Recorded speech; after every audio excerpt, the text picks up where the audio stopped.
Okay, hello everyone and welcome to the webinar. And I am not able to see myself. Why is that? I don't know. So I'm just going to pop the slides up so we can see the slides. Hold on. Here. Oh, technology. Why do you forsake me? Okay, let's try this again.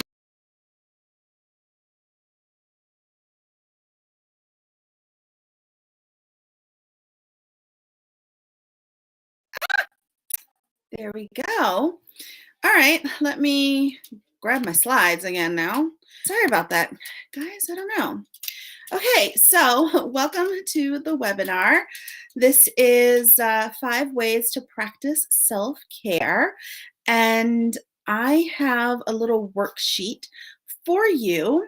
So if you're one of those people who likes to follow along and take notes as we go in real time, then you have time to download it. Just click where it says new offer up here on the screen, and I'll give you a moment so that you can download it and get ready to work. So I'm going to pop up my slides. There we go. Take me off while I give you a moment. In the meantime, just so you know, what you're going to learn is how your business suffers when you do. 5 tips, 5 easy tips to practice self-care and how to keep these practices going. All right, so you guys can download. I'll give you a moment. And while we're waiting, just type in the chat, where you're from and just say hi, because I love to know where everyone is coming from.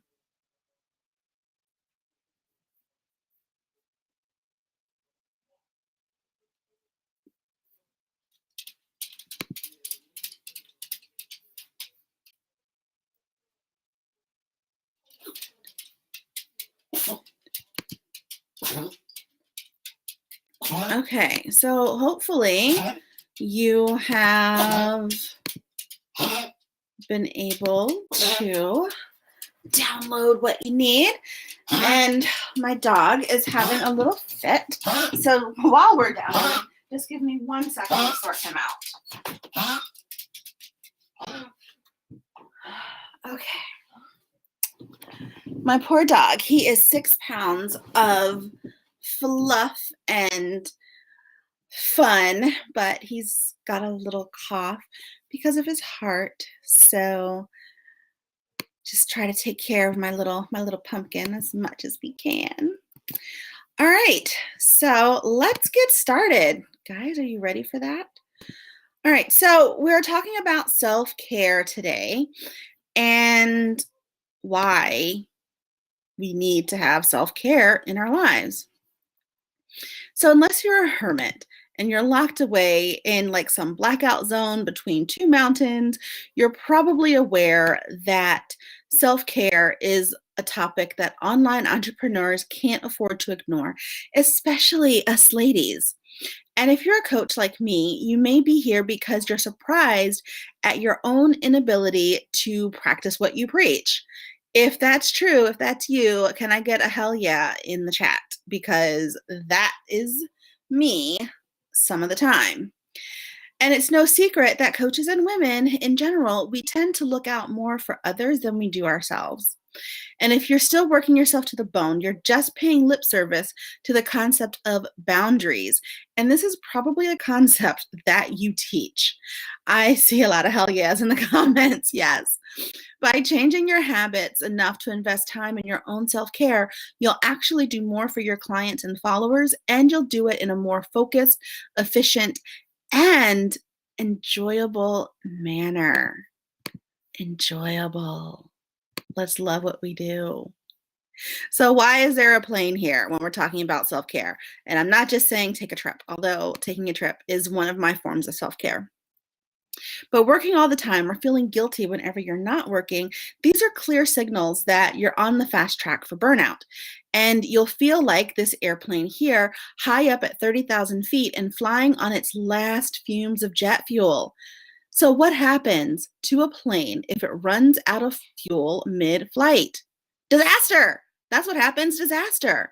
That's the same with us, with humans. We can't fly on empty for very long. So soon the joy goes out of our business and we feel like slaves. Worse, we feel like the harder we work, the more work there is to do. Overwhelm and distraction just pile on the stress. And soon we're caught on this like squeaky hamster wheel where we're always running, but we're not getting anywhere. And regular self care helps you to avoid this mental as well as physical exhaustion. You cannot be a shining example to your clients, your family, and your community when you're modeling in the real world this blatant disregard for your own physical and emotional well being. Does any of that sound familiar to anyone? I bet it does. So, what does a regular self care routine do? It helps to refill your well of creativity. It helps to recharge your physical, spiritual, and emotional batteries. It helps you be more productive in a shorter daily time frame. It helps you to become a better goal setter. It helps you to prioritize more effectively. It helps you to refill your confidence well. And it helps to boost your self respect. You will not feel like you're spinning your wheels, which means you'll be healthier, happier, and more in love with your business than ever before. How does that sound, guys? Doesn't that sound amazing? So, who am I and why should you listen to me?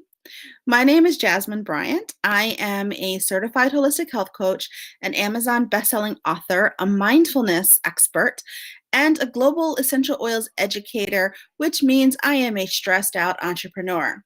So, really, what all of this means is that my super cool job is to travel around the world showing people how to live happier, healthier lives through personal coaching and essential oils. In 2017, I left my successful career as a broadcast journalist with a major international news organization to be my own boss. I wanted to help people and not scare them with the news of the day. I also wanted to set my own hours.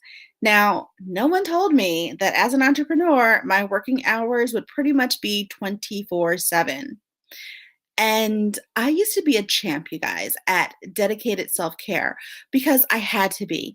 I didn't want to be consumed by the horrors of my job, but now I see that it's far too easy to let myself come last because I feel like my business should always come first. So, again, if you can relate, type hell yeah in the chat. Ha, Josie says hell yeah. Susan is like hell yeah times two. Yeah, so it's like we just go, go, go, go, go, and we don't think about ourselves. And so this is going to stop. We're going to stop that, ladies. So we're going to talk about 5 ways that you can practice self-care. During this webinar, we're going to look at these proven ways to fit self care back into your life. Now, you don't have to practice all 5 of these suggestions, but keep an open mind as we explore them and consider how you can personalize and make at least one of these work for you. There has to be something that will work for you. Okay?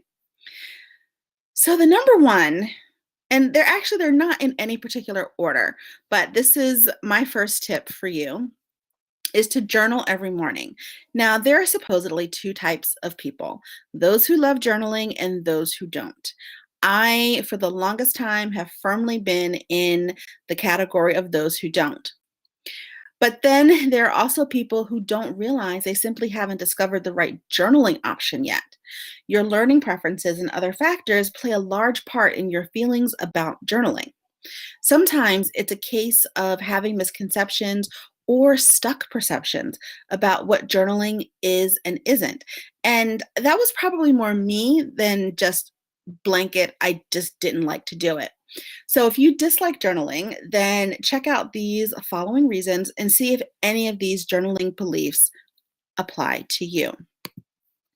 So our first journaling belief is I don't have time. Um, that tends to be the entrepreneur's motto. I don't have time. Another journaling belief, I hate writing and avoid it whenever possible.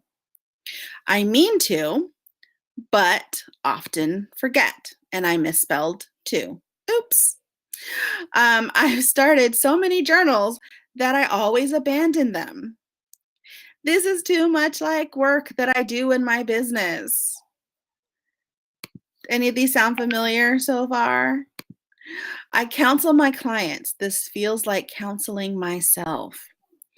Journaling is introspective navel gazing. That's another one. So, but done effectively, journaling is nothing more or less than simply taking some notes about your day. Now, what type of notes, what format, how lengthy they are, this is all up to you. This is your journey. You do what you want to do. So, don't think about journaling as keeping a to do list or introspective navel gazing. Instead, think of it as a positive keepsake of things that are important to you. Don't try to censor yourself and write in any style that you like. So, powerful, a powerful journal can include many things.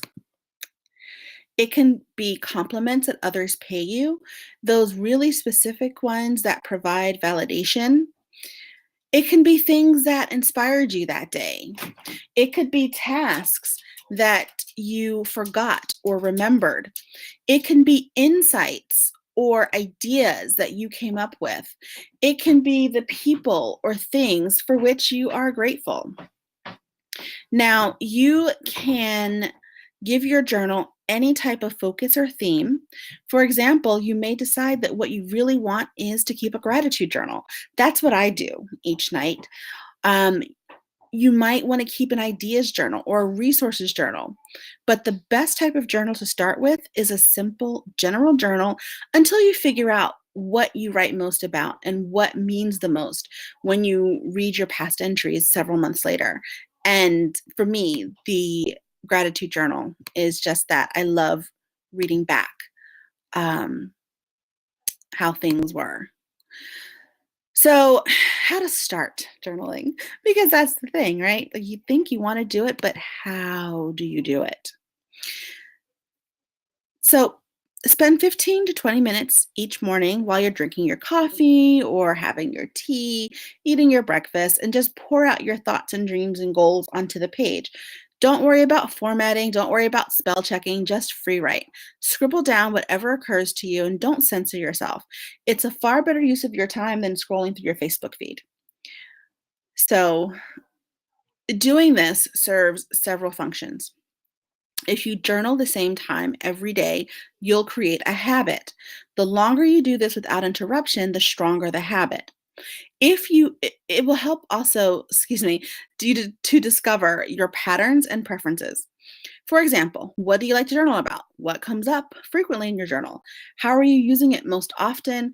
As a to do list, as a place to jot down cool links, a gratitude journal, a place to record specific and valid compliments that customers and clients pay you. So there are different ways of journaling, not just writing things down, because maybe that's too low tech for you. And that could be for a lot of people. So, if you're already keeping audio notes to yourself on your iPhone, then maybe you want to keep an audio journal. If video media is easier for you, use your phone to keep a daily journal by recording yourself. You don't have to turn the camera on yourself if you don't want to. You can video scenery or notes you've made or items you're talking about. You can record making your morning smoothie or your favorite meditation spot in your garden, whatever. There are also limitless types of journaling apps, notebooks, and aids to choose from. For instance, there's the bullet journal, which is very popular for people who want a fast written journaling system that also doubles as a to do list. You can go to the company's website and quickly learn the Bujo method for free. But if you want to buy the specific journal, you can buy that too for $25 USD. In addition to purchasing paper hard copy journals at your local gift store or stationery stores or Amazon, you can also visit Etsy for some super, super unique types of journals. You can kill several journaling birds with one stone and invest in a Live Scribe Echo Smart Pen. So not only can you physically write and record journal notes in a special digital notebook, you can also audio record yourself. And the replay is super simple. You just tap your notes. And there are dozens of other digital smart pens at a variety of price points for every budget. So you don't have to think that you need to spend hundreds of dollars to journal, because you don't. And journaling has a lot of impacts, right? So give it a fair trial. If done faithfully, it can improve your memory, it can increase your creativity, it can help you retrieve and access ideas and information that you might have otherwise forgotten, and it can remind you what you have to be grateful for. It also can act as a very valuable resource of referencing things and tasks that you may have forgotten. It can increase your emotional IQ. It can remind you of and inspire you towards your goals, because we all have goals. It can help you to stay accountable to yourself. It can create self discipline and new neural pathways, and it can boost your self confidence and self respect. And if you are an entrepreneur, self confidence is very important. And just remember, you don't have to make a huge time commitment to journaling. Here's a good tip: tack it on to the most pleasant part of your day, drinking your morning coffee, your green smoothie, or just before your afternoon walk, or hey, your afternoon nap. Even as little as 5 minutes of journaling a day can help improve your quality of self care if you do it on a regular and faithful basis. So just checking the chat to see if there are any questions right now. So far, no, just a bunch of, yeah, I need to do this. We're all that way. All right. So this one is very hard for me. I will be completely honest. And this is establishing a quitting time and sticking to it. Now, we spoke about the importance of consistency when journaling, especially the consistency of doing it at a specific time every day. One consistent habit that you can add is even easier to put in practice: creating a quitting time for yourself every day, even if you only work like 3 days a week. And believe me, there's nothing more luxurious than clocking off without guilt. That's what setting a consistent quitting time helps you to do. Because remember, this is your business, not a hobby. Decide, for example, that you'll power down your laptop every weekday at 7 p.m., no matter what. Then do it. Nothing in the online business world is so critical that you have to work every minute of the day. Give yourself at least a couple of hours in the evening to unwind and hang out with your family. If you have to start work earlier in the day to do this, then make it happen. Most of us achieve far more in the early hours of the morning than we do the rest of the day. So, say if you're a mother with young kids, you probably already know this. That hour or two filled with silence when everyone else in the family is still snoring in bed can be an absolutely golden time for creativity and getting things done. Several of the mompreneurs that I know, they get up at 4 a.m. so that they have time to themselves to get their work done. Of course, establishing a solid quitting time goes hand in hand with setting regular work hours. If your answer is, but that's just not possible, make sure that you know why. Is it because there are genuine emergencies that come up, or are these avoidable? Is there a faulty belief you're operating under that you could change? Or are you suffering from reactivity and going along with everyone else's flow? That's a big danger when you're working from home and there are other people around you. So here's an example. Take the coach who allows clients to push the envelope on their consult their sessions. If you have 6 clients in a day and you plan to work 7 hours, that's including a half an hour for lunch, plus a half hour to put out any fires, read notes, make phone calls, etc. So you have to stick to those 1-hour time slots your clients booked. Simple math isn't even required for you to figure out what happened if your clients run each 15, 20, or 30 minutes over time. So not only is your schedule thrown off, but the rest of your clients will have their schedules out of balance too. It's clear that you need to do something about these types of sabotaging behaviors that you and your clients have gotten into. If you're that coach, are you having problems saying no? Are you dealing with emotionally charged people who don't give you an opening to wrap things up? Can you see how this can be part of a bigger problem, one that affects all areas of your life? I mean, if you're having trouble saying no to your clients, does this mean you're having trouble saying no to your partners, your kids, distractions in your inbox and your browser, the Facebook notifications, the Instagram notifications, the Twitter, everything?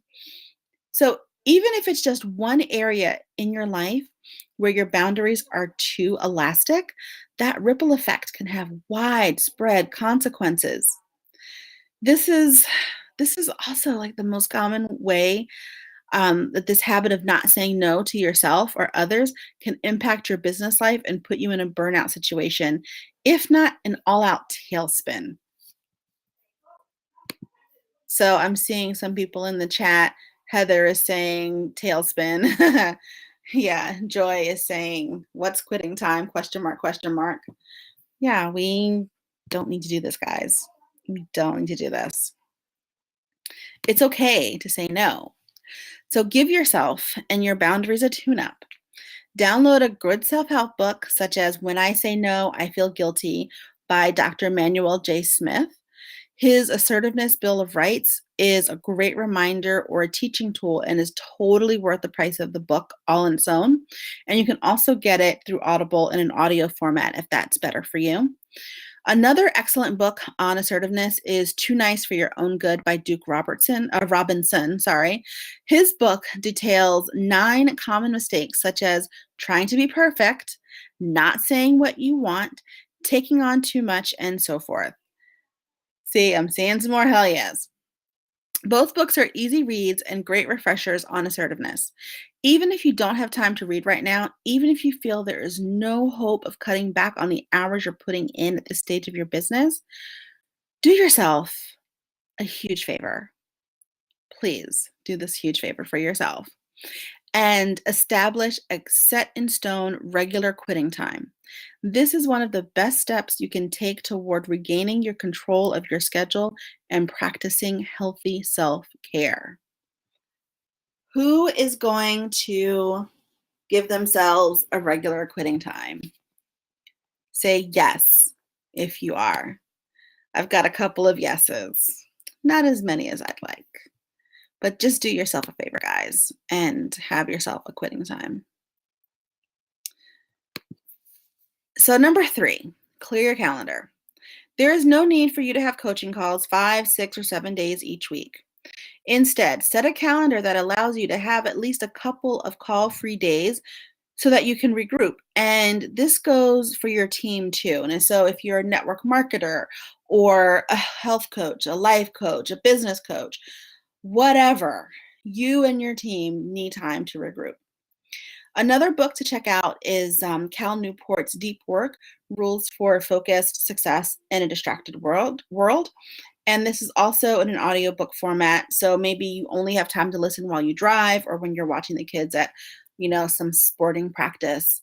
But in this book, Newport cites many examples of top billionaires and top business dynamos who understand the absolute imperative of shutting off and shutting down in order to let that creative well recharge. He also goes on to talk about 2 distinct and very different styles of deep work: the monastic approach, where you literally retreat to a distraction free environment, like a monk in the mountains locked away from mankind, or the bimodal approach for those without that luxury or inclination. I do not. I tried that once. I didn't like it. I need to have a mix of both. Theartofwellbeing.com has done a great job of summarizing the book and these two approaches. That's theartofwellbeing.com. And the article only takes you about 10 minutes to read. The point is, clearing your calendar on a regular basis is an essential strategy for recharging your energy on all levels, spiritual, mental, and physical. And it's a powerful self-care strategy. If you can't lock yourself away from the world for one day to process your life, then at least block off periods of time in your schedule. Don't see clients 24/7. There's a ceiling to how much money you can make with this approach, and it will burn you out. Okay, no burnout. No burnout. That's the whole point of this webinar tonight, is to help you not have the burnout. So what happens when you have a packed calendar? A lot of things, and none of them are good. So when you don't clear your calendar, then you have the necessary jobs start to pile up. You don't even realize that you didn't respond to that speaking engagement request. You put off your bookkeeping again. You know you're going to be scrambling at tax time, trying to find missing receipts and trying to figure out what certain charges were for, but you do it anyway. You don't answer emails or follow up on opportunities to promote yourself or your business. This is all in the name of keeping yourself busy and distracted every minute of your workday. Now, when it becomes a regular event, clearing your calendar, you start to look forward to it, and you start to think about things that are and are not working in your business, and it happens in a much more organic fashion. When you take a weekday off and hole up alone in the family cottage or something, it gives you time to really ponder the issues that you've been ignoring. And when you're looking forward to this, it's kind of like Pavlov's dogs. Do you remember that story? They began to salivate whenever they saw Pavlov because he made the connection that since he was the one to feed them, the mere sight of him made them anticipate eating.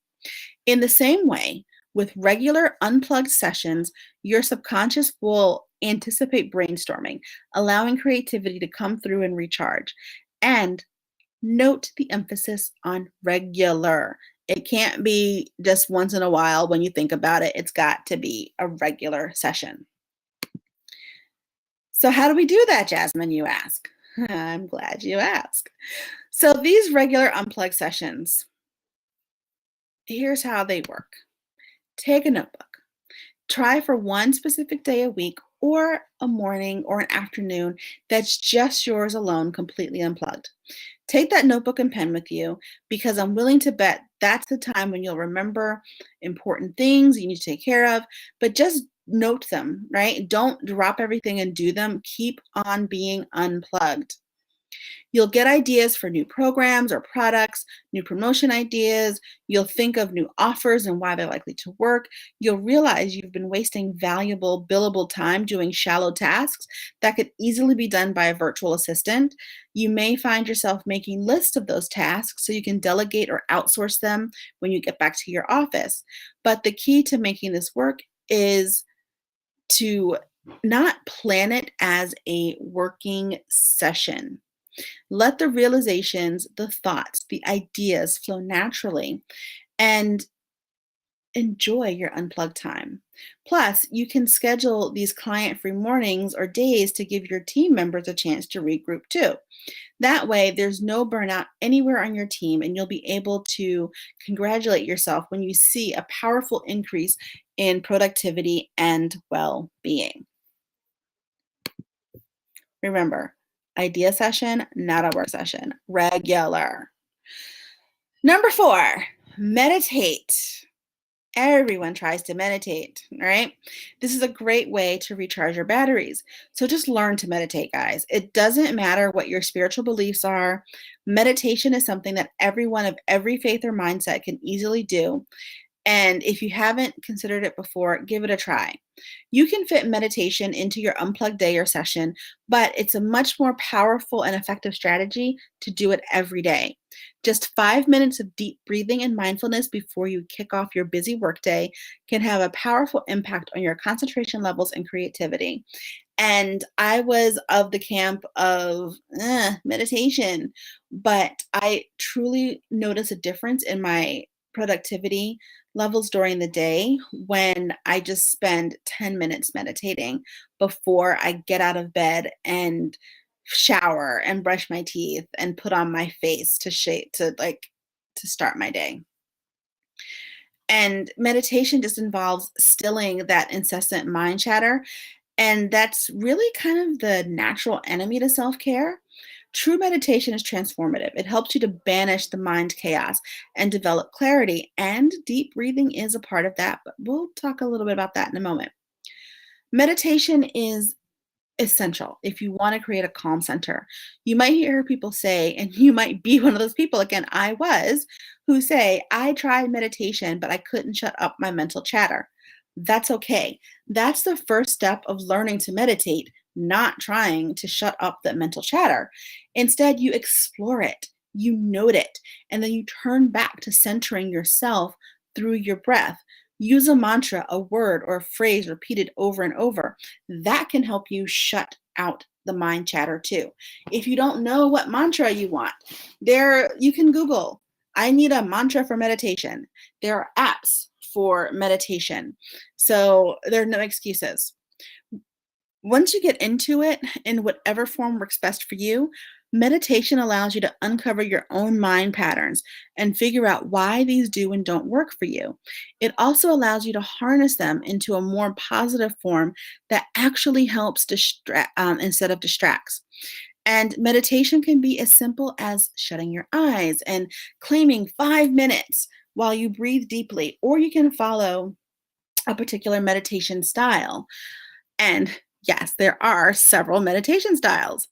Who knew? But that's okay. I know, and I'm going to share them with you. So there's 6 different types of meditation. Take notes if you like. You have your sheets. They range all the way from having an Eastern spiritual focus to a strictly practical physical focus. So if you're unaware of this, we're going to check them out before. We're going to check out 5 of them before you decide what meditation is right for you. Transcendental meditation originated in India. It's chanting a mantra that's central to a particular method. It's closely associated with quests for spiritual enlightenment. This is what people often think of when they first think of meditation. Zazen meditation is a Zen Buddhist technique, and it's also about self-enlightenment. And like most meditative techniques, the focus is on integrating mind, body, and breath. Kundalini is all about balancing your Kundalini. This is the energy core commonly considered to tie together the 7 chakras or energy points in the human body. It's the perfect mate to yoga if you already practice that. Qigong also involves the integration of breath, body, and mind. It's a physical form of meditation rather than a strictly mind-based one. That is, you're attaining the right posture is key to attaining the proper state of harmony and balance. And you'll also find some meditation and breathing as part of some form of martial arts. And actually, we'll just go through all 6. Heart rhythm meditation is a modern technique based strictly on body health. It was developed by a husband and wife team who emphasize heart-centered living. They zero in on breathing as the key to synchronizing the body's autonomous nervous systems. It's a great technique for those who are uncomfortable with the spiritual aspect of meditation and people who are focused on solving health problems, since meditation has undeniable health benefits.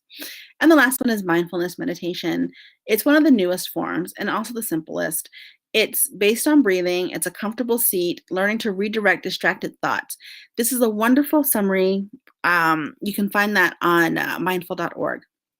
But seriously, it doesn't matter what meditation form you embrace. All of these techniques, when they're done properly, confer scientifically measurable mental and physical benefits. So what are those benefits, you ask? I'm glad you did. There are so many. So your benefits of meditation: stress reduction, anxiety reduction, immunity boosting, insomnia reduction, reducing high blood pressure, reducing inflammation, improving mental clarity, increasing your attention span, increasing your ability to focus and concentrate, encouraging positive thinking, increase your alertness, and improving your well-being. Those sound like some pretty good things. So number 5.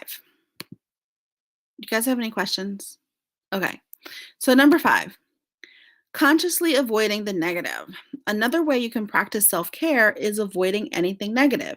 Now, this doesn't mean refusing to deal with unpleasant situations that you're responsible for handling. Like if, your daughter is showing her twisted ankle and you stick your hands in your ears and go, no, no, no, no, no.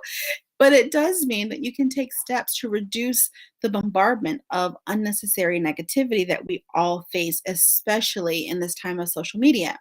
So, here are 6 ways that you can get rid of the negativity in your life starting right now, today, this instant. Are you guys ready? The number one way to stop and avoid the negative is to stop reading, watching, listening to the news. Remember, I said that I was a journalist. I was a journalist for 26 years, and my job was basically to tell you all the bad things that happen in the world. So it's set up to be sensational, controversial, dramatic. And there are, yes, there are tons of journalists, and I've been so grateful to work with so many who have a great deal of integrity, but a lot of the news being reported now is exploitative, salacious, slanted, and negative. And we kind of, as a journalist, we kind of make our living off of heartbreak and disaster. And it's one thing to be well informed, and you can do that easily without viewing the increasingly traumatic images that are being shared or listening to people talk endlessly about the latest disaster. But, and if you're the sort of person who is impacted by heart-rending images, you don't need to see them in order to feel empathy. It's already there. And that was part of why I needed to stop working in that environment and why I needed self-care while I was working in that environment.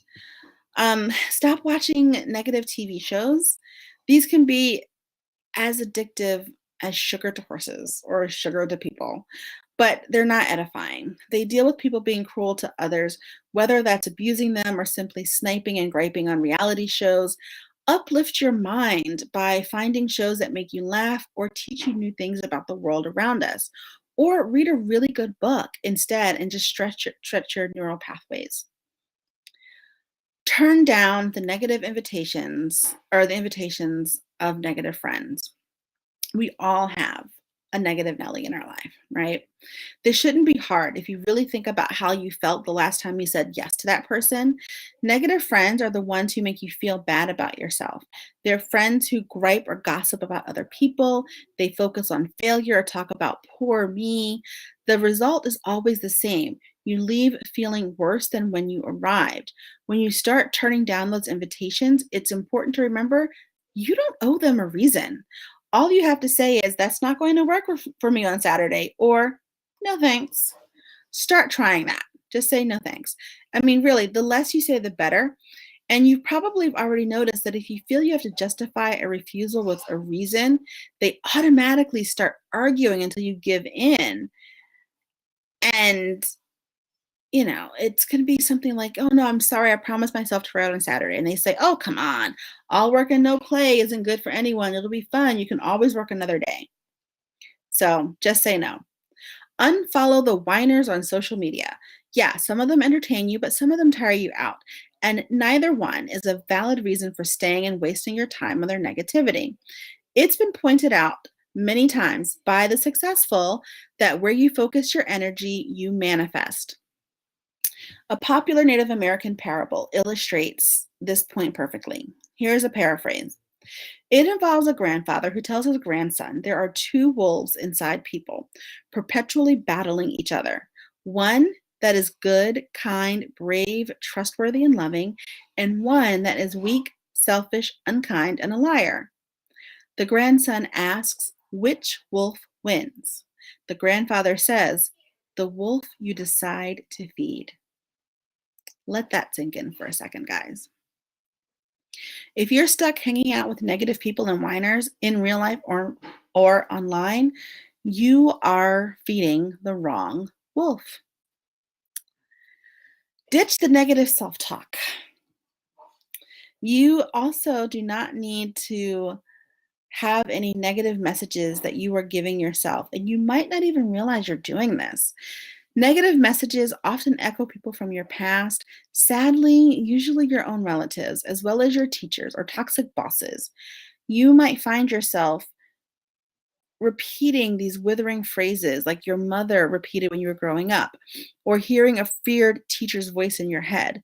Whenever this happens, whenever you call yourself stupid or find yourself reinforcing negative messages from the past by saying things like, I can't do this, learn to reframe.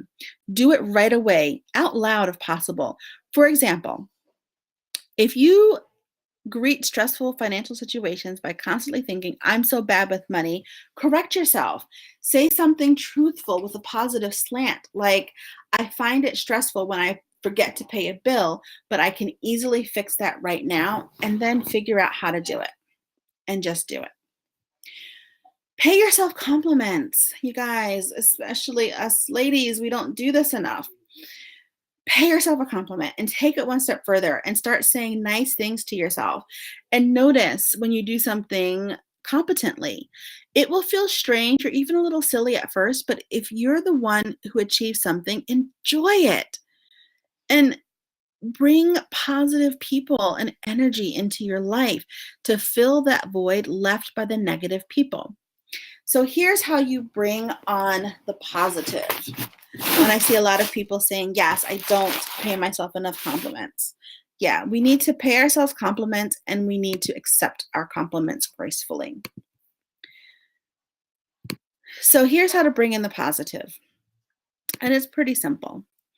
Enjoy and acknowledge well-deserved praise.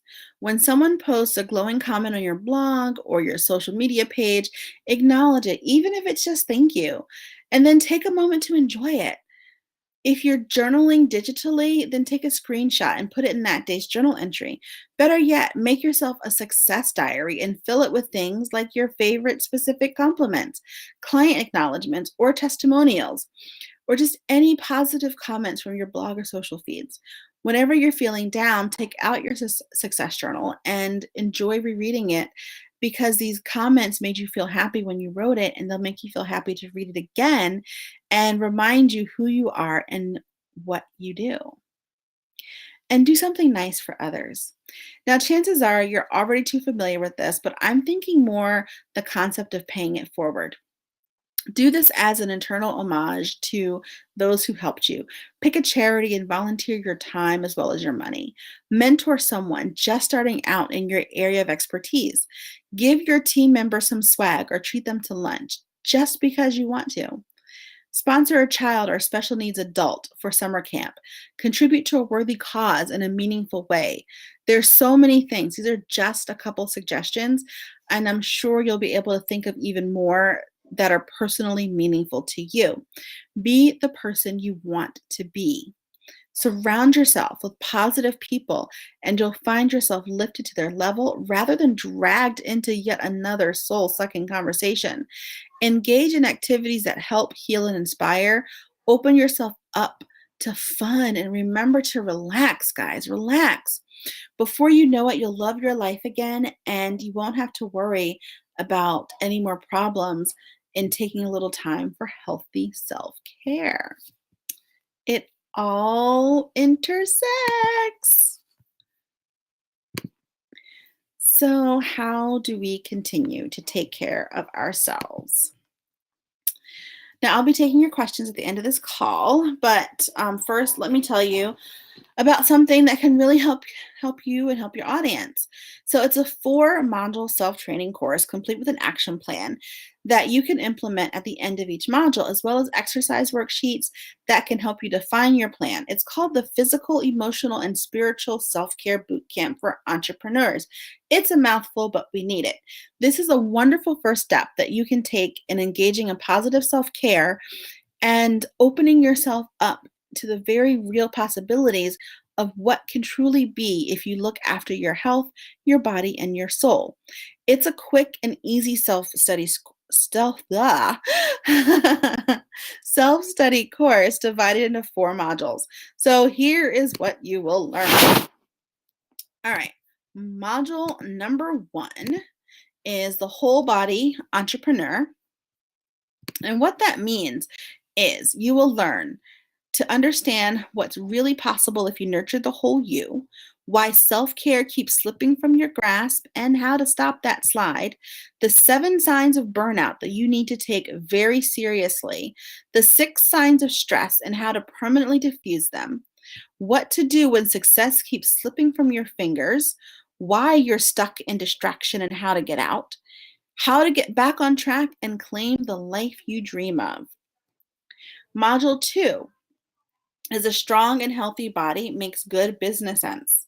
Your objectives here are to strengthen your business by stopping destructive practices, dangerous health habits common to coaches and how to spot them, the real reason why making time to be healthy just never seems to work, what to do when you don't even have the energy to get out of bed in the morning, identifying your energy drains and dealing with chronic illness, 6 tips and tricks for fitting self-care painlessly into your everyday life.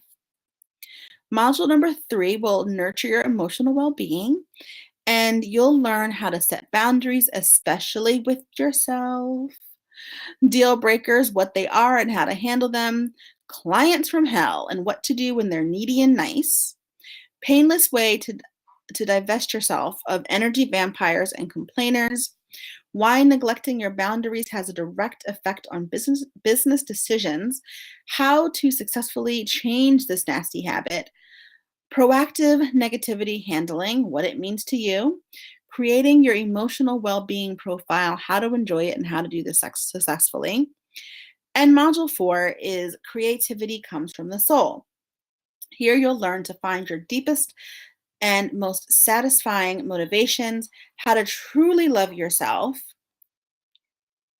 10 ways to rid yourself of negative perceptions and insecurities, what you should make time for, why you don't, and how to change that. Discover your emotional profile, where to find inspiration, 6 things to put back into your life and what doing this will replace, how to tap into true creativity when your well has totally run dry. We've all been there, I'm sure.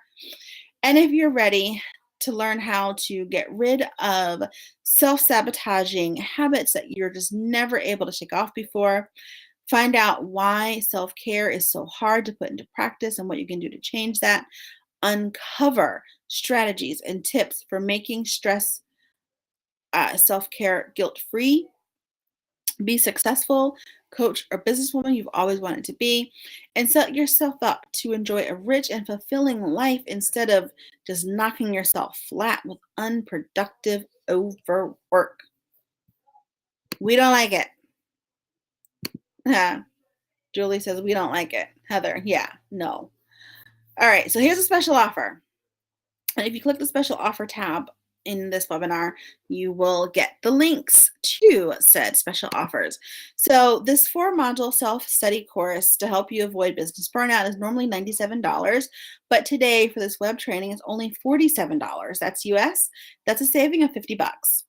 Each module, again, comes with an action plan and exercises so you can help map out exactly what you need. This is a customized program, especially for you and your lifestyle. So don't try to compare notes with a friend. Identify what you need for a happier you and a stronger business.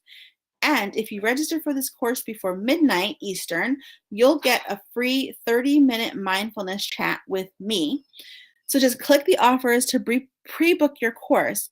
Remember, the beauty of a course like this is that there is no firm deadline for completion. Go through each module in your own time and implement these additional tips as you need them.